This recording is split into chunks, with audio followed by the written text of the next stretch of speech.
Rain hammered the frontier like bullets from an angry god. Thunder rolled across the plains in waves that shook the ground, and anyone caught in the open would drown before they found shelter. Walter Hopper urged his horse through the muddy ravine with his hand already on his colt. His wide-brimmed black hat channeled water down his back. His thick beard dripped with rain, but he kept riding. A sheriff living alone on the edge of civilization didn't get the luxury of waiting out storms. The way station appeared through the downpour, little more than a skeleton of logs and failing shingles pressed against a rocky hillside. Walter had passed it 100 times without stopping. A rope cot, a cracked stove, walls so thin you could hear the wind breathing through them. Nothing welcoming, nothing safe, just enough to keep someone alive until morning. That was all Walter trusted anymore. He'd been alone in this territory for 8 years, 8 long seasons, 8 years of choosing the badge over the agony of remembering what he'd buried. His wife and daughter taken by outlaws during a raid he'd been too late to stop. His parents gone to fever before he'd made it home to say goodbye. And the part of himself that could feel anything beyond duty, dead and buried alongside them. He had ridden away from hope and never looked back. Inside, he lit the rusted lantern and checked the perimeter through habit more than caution. He poured whiskey into a tin cup and settled near the stove, ready to wait out the night. Outside, rain fell harder. Spring storms here didn't forgive the careless. He was halfway through his second drink when a sound cut through the storm. A scream, high-pitched, desperate, then swallowed by thunder. Walter's hand went to his revolver before his mind caught up. No one traveled these roads at night, not unless they were running from something or running toward trouble. The silence that followed was worse than the scream. It had the texture of death. Then came the sound of boots splashing through mud, fast, panicked, stumbling. Walter stood slowly, revolver drawn, every sense sharpened. He moved to the door without a sound and pressed his back against the wall. "Please!" a woman's voice broke through the rain. "Please, someone help!" Walter lifted the bar and cracked the door open just enough to see out, just enough to shoot through if needed. What he saw made his finger ease off the trigger.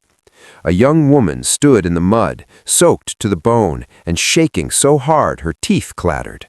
Strawberry blonde hair had come loose from its braid and clung to her face in wet ropes. Her high-collared governess dress was torn at the shoulder.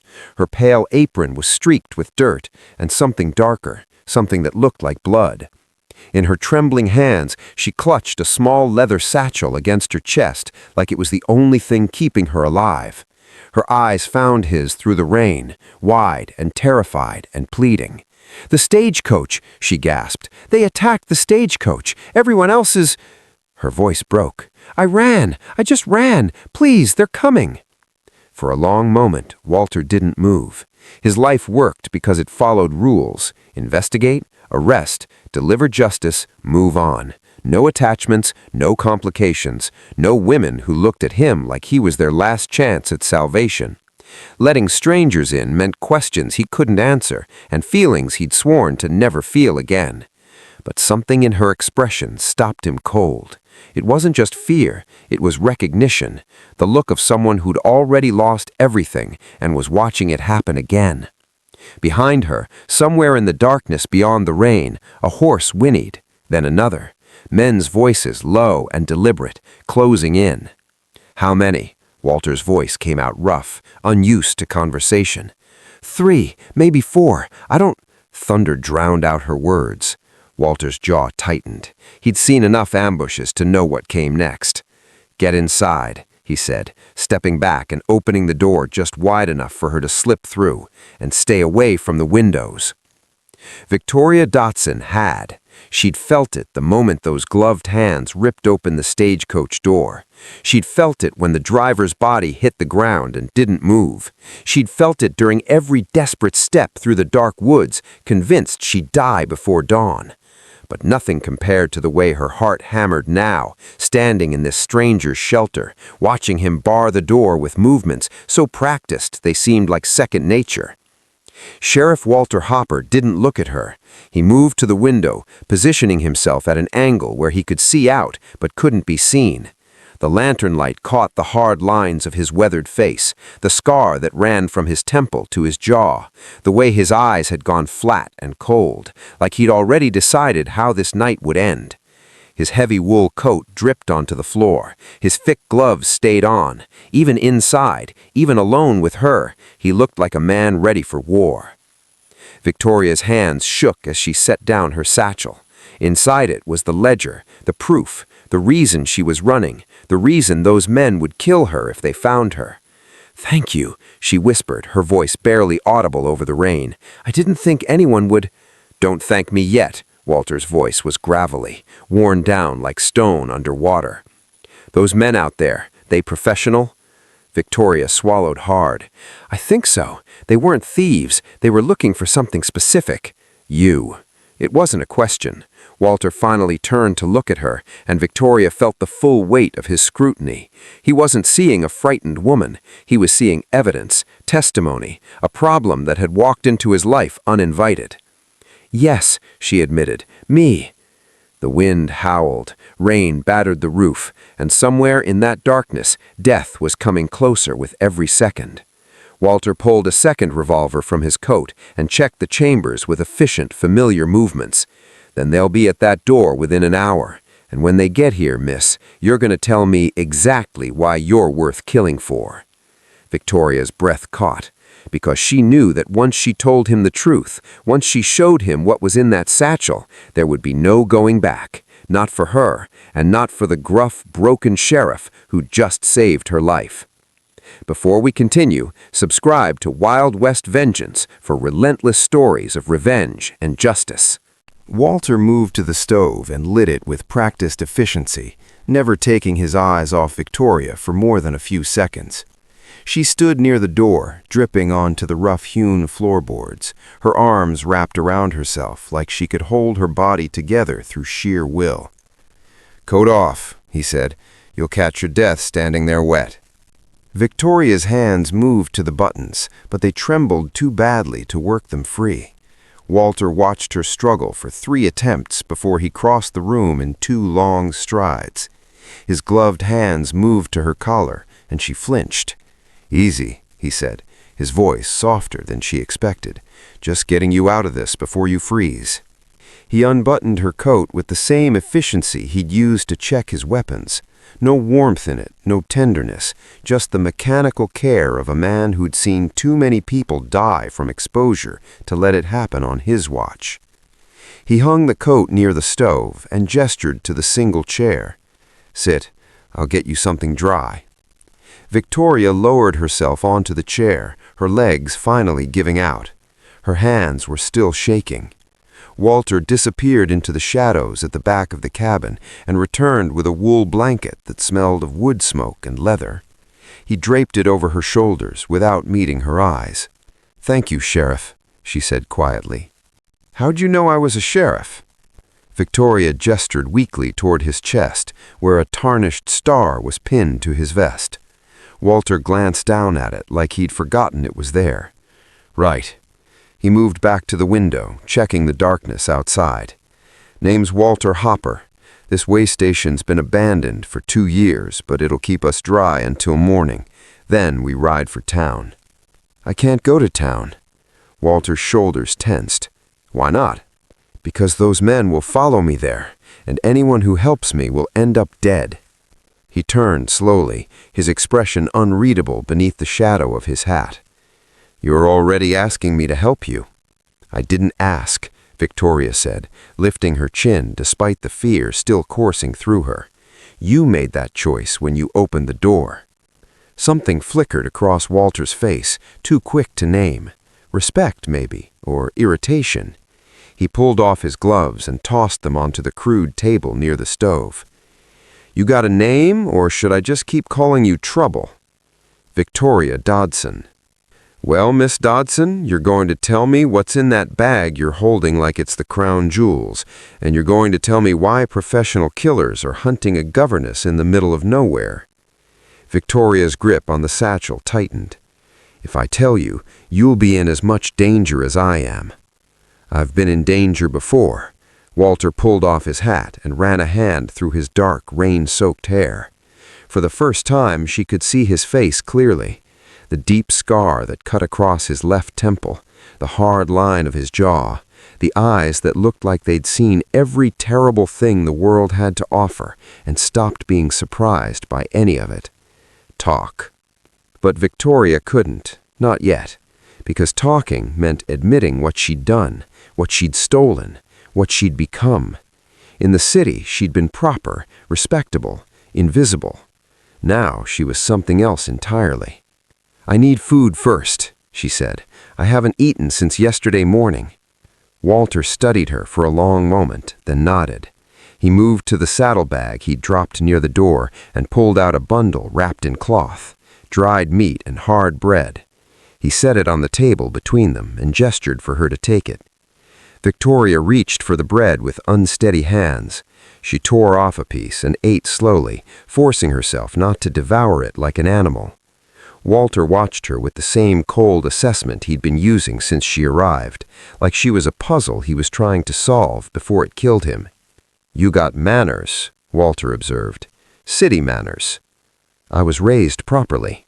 "And yet here you are, running through the wilderness in the middle of the night with killers on your tail." He leaned against the wall, arms crossed. "That's not proper at all, Miss Dotson." Victoria met his gaze. "No, it's not." She ate another piece of bread, and Walter poured water from a canteen into 2 tin cups. He set one in front of her and took a long drink from his own. The silence stretched between them, heavy and expectant. "You got scars," Victoria said quietly, nodding toward the mark on his temple. Walter's hand moved unconsciously to the scar, then dropped. "Occupational hazard." "From being a sheriff?" "From being alive too long." Victoria recognized that tone. It was the same one she heard in her own voice when she tried to explain why she'd stayed in a house where she'd witnessed terrible things, why she'd kept quiet for so long, why she'd only run when running was the last option left. "I have scars too," she said softly. "You just can't see them." Walter's expression shifted, something unguarded flickering across his face before he locked it down again. He pushed away from the wall and moved to the stove, checking the fire. "You should rest. We've got a few hours before those men regroup." "You think they'll come here?" "If they're professionals, they'll track you. Rain slows them down, but it won't stop them." He glanced at her over his shoulder. "Which means by dawn, you either trust me enough to tell me the truth, or we both die not knowing why." Victoria pulled the blanket tighter around her shoulders. The warmth from the stove was starting to seep into her bones, but the cold fear in her chest remained. She looked at Walter's broad back, at the way he held himself like a wall between her and the world, and she made a decision. "I worked for Senator Richard Caldwell in Boston," she began. "I was the governess for his daughter." Walter went very still. "One night I couldn't sleep. I came downstairs for tea, and I heard voices in the senator's study, men I didn't recognize." Victoria's voice dropped. "They were talking about shipments, raids, payments to outlaws in the Western Territories. The senator was funding them, Sheriff, organizing them, using them to destabilize the region so his railroad company could buy up land for nothing." Walter turned slowly, his face unreadable. "That's a hell of an accusation." "It's the truth. I heard it myself." Victoria's hands shook as she opened the satchel and pulled out a leather-bound ledger. "And I took this from his safe, every transaction, every name, every dollar he's paid to have innocent people killed." She held it out to him, and Walter stared at it like it was a snake. "You stole evidence from a United States senator. I stole proof of his crimes. Same thing in the eyes of the law." Walter took the ledger and flipped through it, his expression growing darker with each page. Jesus Christ, these names. I've been hunting some of these men for 3 years. Never could figure out how they stayed ahead of me, how they always knew where the shipments were, which towns to hit. He looked up at her, and for the first time, she saw something other than suspicion in his eyes. She saw fury. He's been playing both sides, funding the outlaws and then positioning himself as the hero who bring order. Yes, and when you found out, you ran. When he found out, I knew. He sent men to kill me. I barely made it to the stagecoach. Victoria's voice cracked. Everyone else on that coach died because of me, Sheriff, because I was on it, because he wanted to make sure no one could trace it back to him.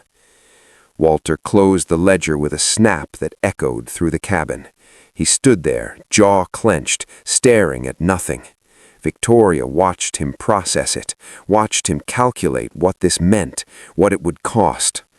If this is real, it's real, then you're not just running from hired guns. You're running from someone with enough power to bury this and everyone involved in it, including me. I know, that's why I told you to leave me. I don't leave people to die. Even when staying gets you killed? Walter's hands curled into fists. For a moment, Victoria thought he might actually walk away, might choose survival over whatever stubborn sense of duty kept him chained to this work. But then his shoulders settled, and she knew. He was staying. "I've been dying for 8 years, Miss Dotson," he said quietly. "Might as well make it count for something." Before Victoria could respond, a sound cut through the rain. Horses, multiple horses, moving slow and deliberate through the mud. Walter's hand went to his revolver. Get down, now. Victoria dropped to the floor, clutching the satchel to her chest. Walter moved to the window and peered through a crack in the shutters, his entire body tensed. 4 riders, armed, professional. A knock echoed through the cabin, polite and measured. "Hello in the cabin?" a man's voice called through the door. "We're searching for a fugitive, a woman traveling alone, dangerous criminal. We're authorized by federal law to conduct this search." Walter's eyes met Victoria's. In that look, she saw the question. "Do you trust me?" She nodded. Walter holstered his revolver and moved to the door. He opened it just a crack, his body blocking the view inside. "Sheriff Hopper," he said calmly, "what's this about?" The man on the other side was tall and clean-shaven, wearing a long coat that was too expensive for a lawman. His eyes were cold and calculating. "Sheriff, didn't expect to find law this far out. We're tracking a woman, mid-20s, blonde hair. She's wanted for theft and murder. Killed her employer in Boston and fled west. Have you seen anyone matching that description?" Walter's face remained impassive. "Road's been empty all night. Storm like this, nobody's traveling." The man smiled, but it didn't reach his eyes. "Mind if we take a look inside, just to be thorough?" Walter's hand moved closer to his gun. "I mind very much. This is my shelter for the night, and I don't take kindly to strangers demanding entry. We're all lawmen here, Sheriff, just doing our duty. Then you'll understand when I say no." The tension crackled like lightning. Victoria could see it in the way Walter's shoulders tightened, in the way the man's smile faded into something harder. They were seconds from violence. Then another voice called from the darkness. "She's here. I can smell her perfume." The man at the door dropped all pretense. His hand moved toward his coat. Walter slammed the door and threw the bar across it in one fluid motion. "Windows," he barked at Victoria. "Stay low and don't move." Outside, the mercenaries spread out, their boots splashing through the mud. Walter grabbed his rifle and positioned himself at the side window. Victoria pressed herself against the wall, her heart slamming against her ribs. This was it. This was where she'd die. Or where Walter Hopper would prove whether a man who'd sworn never to care again could still choose to fight for something beyond himself. The first gunshots shattered the window, and the siege began. Glass exploded inward as Walter returned fire, his rifle barking 3 measured shots into the darkness. Victoria heard a man cry out, then silence broken only by rain and heavy breathing. "They're flanking," Walter said, his voice eerily calm. "2 on each side. This cabin won't hold for more than 10 minutes. He moved to the back wall and kicked hard at a loose board. It splintered. He kicked again, creating a gap wide enough to crawl through. "We're leaving, now." Victoria grabbed her satchel and scrambled toward the opening. Another volley of gunfire tore through the front wall, splintering wood and sending splinters flying like shrapnel. Walter provided covering fire through the window, then turned and grabbed Victoria's arm. "When I say run, you run. Don't look back, don't stop. You see that tree line 50 yards north?" Victoria peered through the gap. Through sheets of rain, she could barely make out the dark shadow of pine trees. "Yes, that's where we're going. Stay low, stay quiet." Walter pulled a second revolver from his belt and pressed it into her hands. "You know how to use this?" "No." "Point and pull the trigger. It'll do the rest." He positioned himself at the opening, rifle ready. On 3. 1, 2... An explosion of light and sound erupted at the front door. They were using explosives.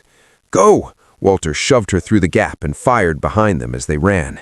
Victoria's boots hit mud and she nearly fell, but Walter's hand caught her elbow and hauled her forward.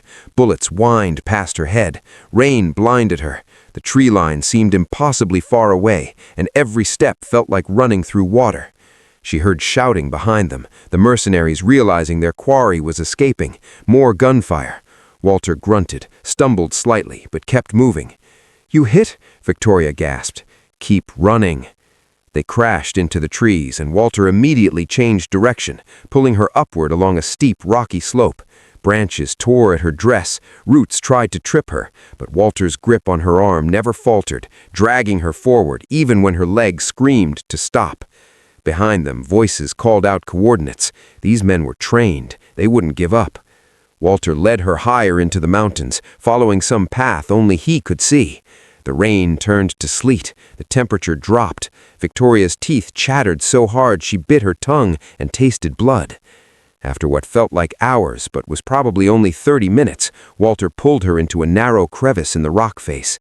It opened into a shallow cave, barely deep enough for 2 people, but hidden from view by an outcropping of stone.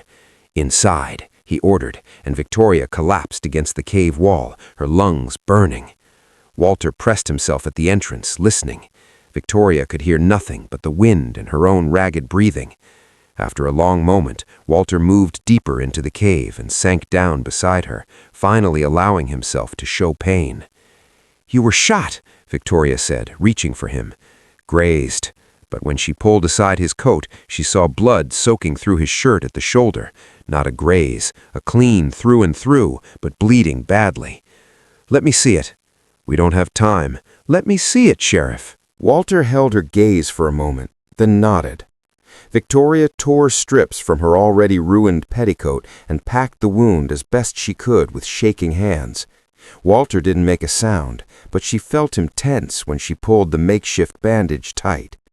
"You should have left me," Victoria whispered. "You should have handed me over and saved yourself." "Not how I operate."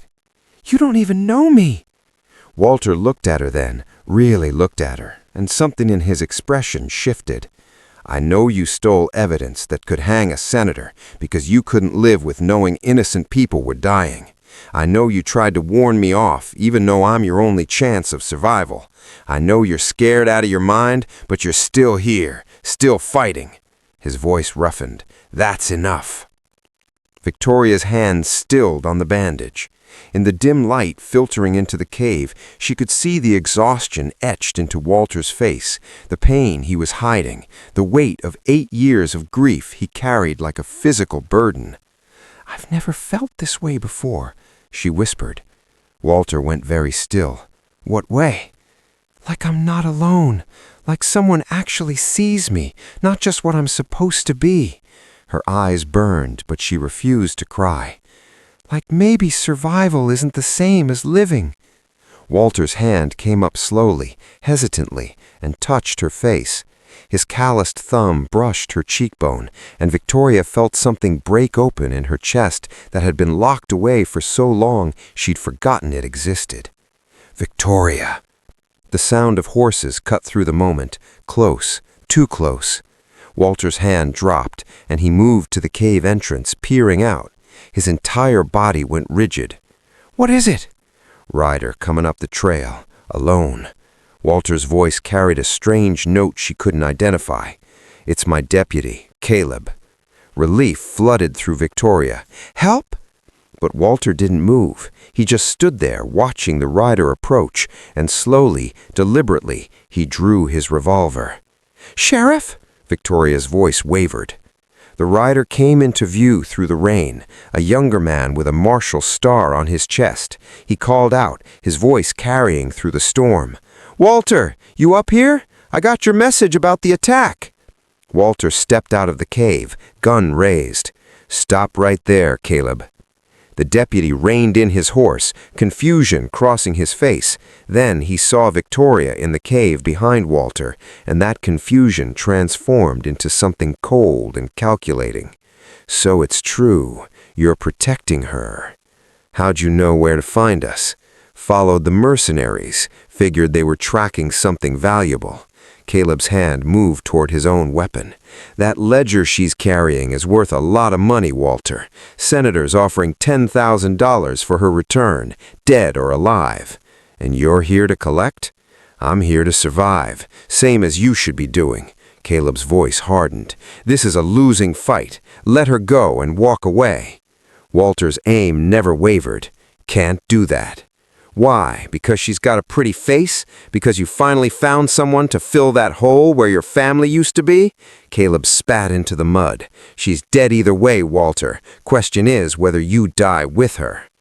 Victoria's hand felt the weight of the revolver Walter had given her, still tucked in her satchel. She moved her hand slowly toward it. "You're working for Caldwell," Walter said, and it wasn't a question. "I'm working for whoever pays. Been feeding information to those outlaws you've been chasing for 2 years now. How do you think they always stayed ahead of you?" Caleb smiled, bitter and hard. "This whole territory's rotten, Walter. I'm just making sure I come out ahead. All those people you helped kill weren't my problem. Neither is she." Caleb's hand settled on his gun. "Last chance. Walk away." Walter's finger tightened on the trigger. 2 shots rang out simultaneously. Caleb jerked backward in his saddle, clutching his chest. Walter stumbled, a red stain blooming on his left side. 2 bullets in one night. He was running out of time. "We need to get back to the way station. They'll regroup there. We end this tonight." "You can barely stand. I said we end this tonight." Walter's eyes blazed with something fierce and final.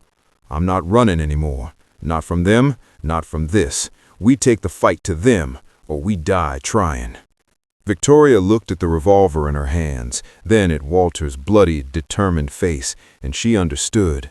This wasn't about survival anymore. This was about choosing what you stood for, even if it killed you. "Then we fight," she said. They took Caleb's horse and rode double back toward the way station, Walter's blood seeping through both makeshift bandages. The mercenaries had gathered there, believing their quarry was still fleeing deeper into the mountains. Victoria counted 3 men and 1 woman, all armed, all professional. Walter positioned them on a ridge overlooking the cabin, his movement slowed by pain but still precise. He handed Victoria the rifle. "You know which end the bullets come out of?" "I'm not completely helpless, Sheriff." A ghost of a smile crossed his face. "No, you're not." The fight was brutal and efficient. Walter took the first man with a single shot before they even knew he was there. The woman dove for cover and returned fire, her bullets pinging off the rocks above their heads. Victoria aimed the rifle with shaking hands and squeezed the trigger. The recoil nearly knocked her backward, but she saw the woman stumble. The remaining 2 mercenaries split up, trying to flank them. Walter tracked one with cold precision, but the other circled behind. Victoria saw him raising his weapon, saw Walter's back exposed, and she didn't think. She fired. The mercenary dropped his gun and fell. Walter spun, saw what she'd done, and nodded once. Then he turned back to the last man, the one who'd knocked on the cabin door with his polite lies. They stared at each other through the rain. "You're bleeding out, Sheriff," the man called. "Probably got 10 minutes before you pass out. Drop the gun and I'll make it quick." "Or," Walter said, his voice steady despite the pain, "you could leave right now. Tell Caldwell his ledger's going to the federal marshals in Denver. Tell him it's over." The mercenary laughed. "You think you'll make it to Denver?" "I don't have to. I already sent a copy with the mail coach 3 days ago. Insurance policy." Walter's smile was grim. "You're not getting paid for this job. Cut your losses." The man's expression flickered, uncertainty, calculation. Then he lowered his weapon slowly and backed toward his horse. "This isn't over." "Yes, it is." They watched him ride away into the storm, and then Walter's knees buckled. Victoria caught him before he hit the ground, easing him down against a rock. His breathing was shallow and his skin was cold. "You're a liar," Victoria said, tears streaming down her face. "You didn't send any copy." "No," Walter admitted, his eyes starting to flutter. "No, but I will. Soon as we get to town. Soon as you're safe." "Don't you dare die on me, Walter Hopper." "Not planning on it." His hand found hers. "Got a reason to live now." Victoria pressed her forehead to his. "I need you to keep that promise." "Always keep my promises." 3 weeks later, Victoria stood on the porch of a small house on the edge of town, watching the sun set over the mountains.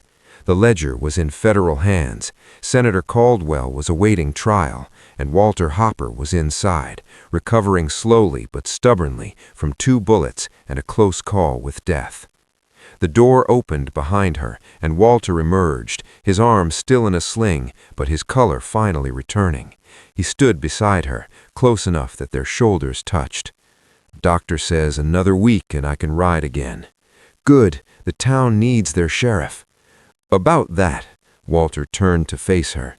"I'm thinking maybe the town could use a school teacher, too. Someone proper and educated. Someone who knows how to shoot when necessary." Walter's heart stumbled. "Sheriff Hopper, are you asking me to stay?" "I'm saying I've spent 8 years choosing solitude over living, choosing duty over feeling. And then you walked into my life carrying evidence that should have gotten us both killed, and I remembered what it felt like to care about something again." His good hand reached for hers. "So yes, I'm asking you to stay, if you want to." Victoria looked at their joined hands, at the rough calluses earned from years of hard living, at the way he held her like she was both fragile and fierce. She thought about the city she'd fled, about the proper life that had suffocated her, about how she'd never felt more alive than she did standing on this porch with a gruff sheriff who'd chosen her over survival. "I've never felt this way before," she said, echoing her words from the cave. "What way?" Walter asked, just like he had then. Victoria smiled. "Like I'm home." Walter pulled her close with his good arm, and somewhere in the mountains, thunder rumbled one last time before the storm finally passed, leaving only clear skies and the promise of a different kind of peace.